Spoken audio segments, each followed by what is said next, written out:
Buenos días, queridos hermanos y hermanas. Les doy nuevamente la bienvenida a esta celebración de domingo, a quienes están presentes aquí en esta hermosa Basílica Menor de San Francisco, en la ciudad de La Paz, y también a quienes nos siguen por los diferentes medios de comunicación.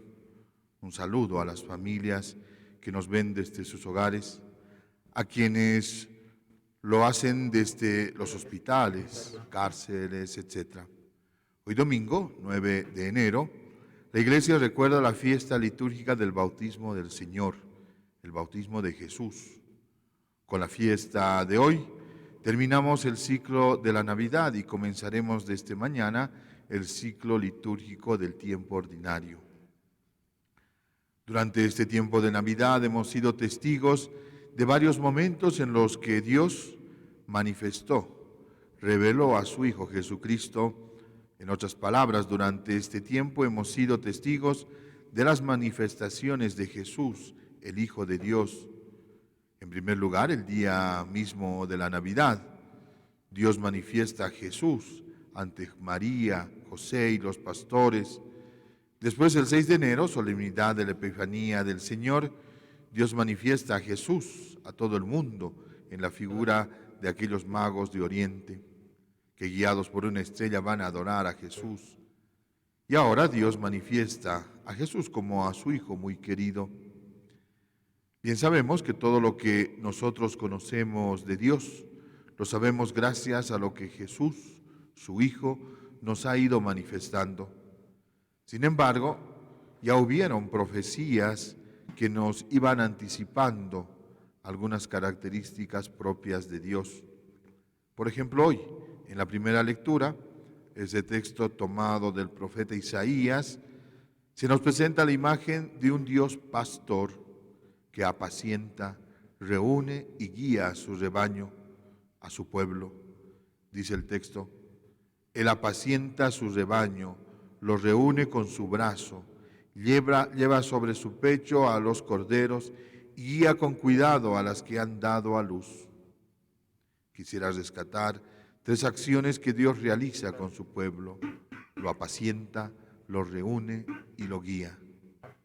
Son también acciones que hoy Dios va realizando con nosotros, que somos su pueblo.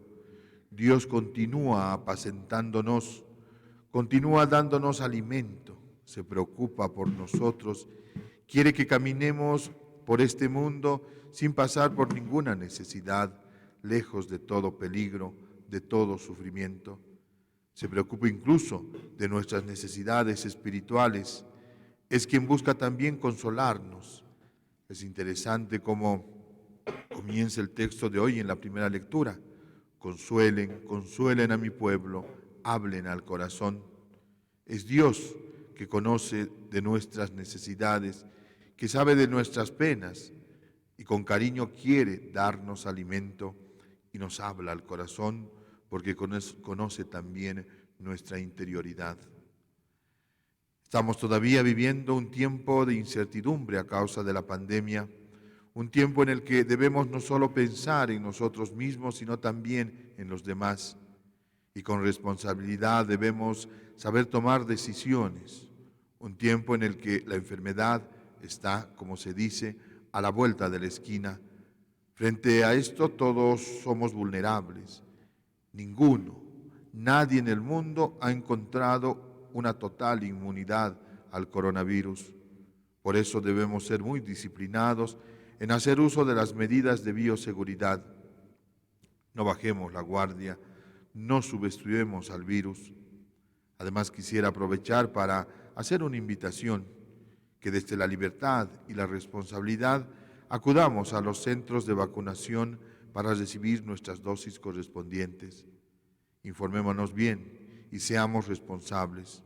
Lo dijo ya el Papa Francisco: vacunarse es un acto de amor y ayudar a que la mayoría de la gente se vacune es un acto de amor. Amor por uno mismo, amor por la familia y amor por los amigos.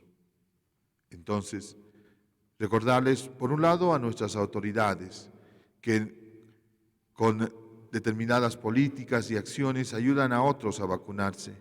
Este no es un acto proselitista, no es un acto que me pone en mejor situación que los opositores o los oficialistas, donde las cifras de enfermos, de vacunados e incluso de muertos parecería que hablaran mejor de una gestión gubernamental que de otra.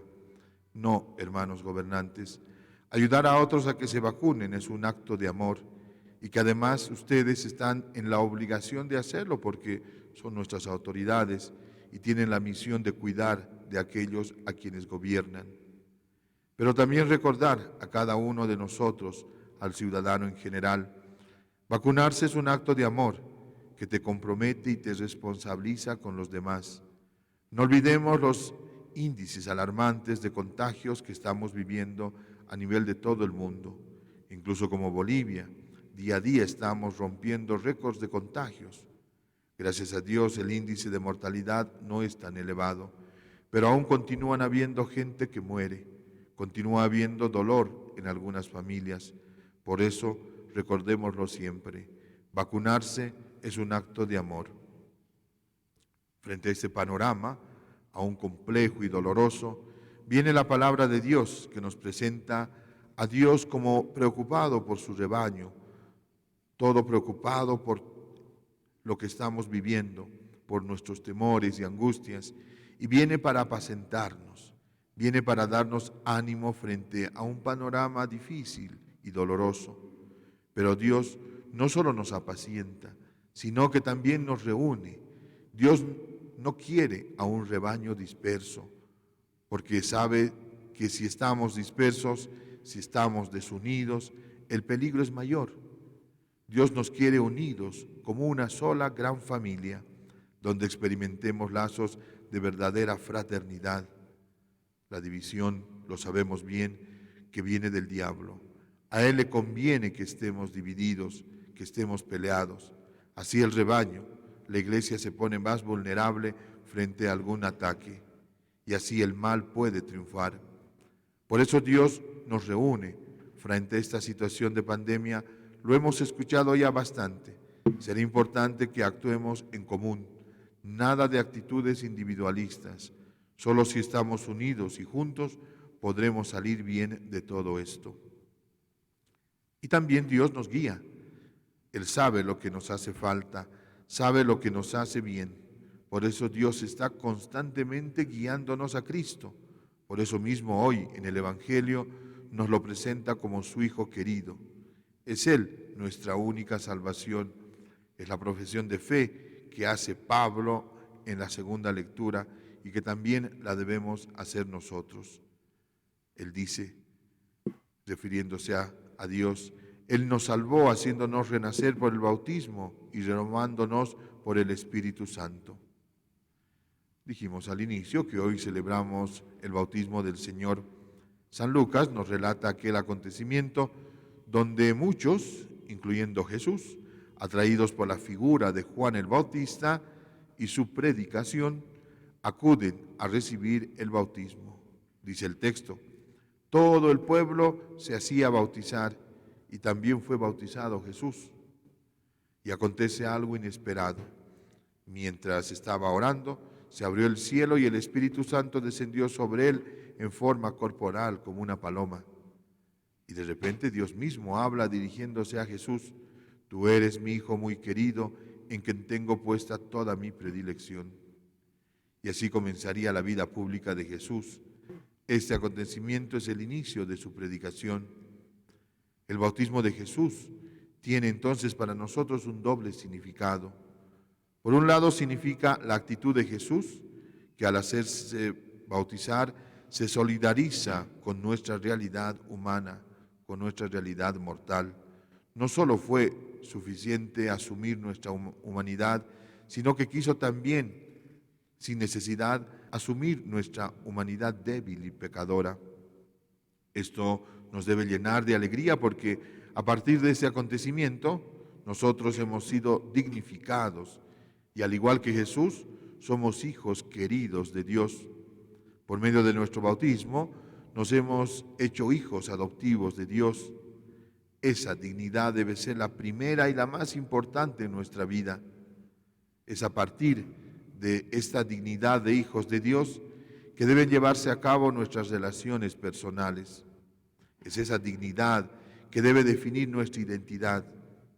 Si esto sucediera, seguro que muchos males que hacen daño a la humanidad no existirían. Por ejemplo, las guerras, las acciones de violencia. Por eso creo que sea importante hoy más que nunca reivindicar esta dignidad frente a un panorama tan doloroso por la violencia que viven mujeres y niños, frente a la creciente cantidad de personas descartadas como los migrantes, los privados de libertad, los pobres. Es necesario que comencemos a vernos unos a otros como hijos queridos de Dios, como hermanos entre nosotros.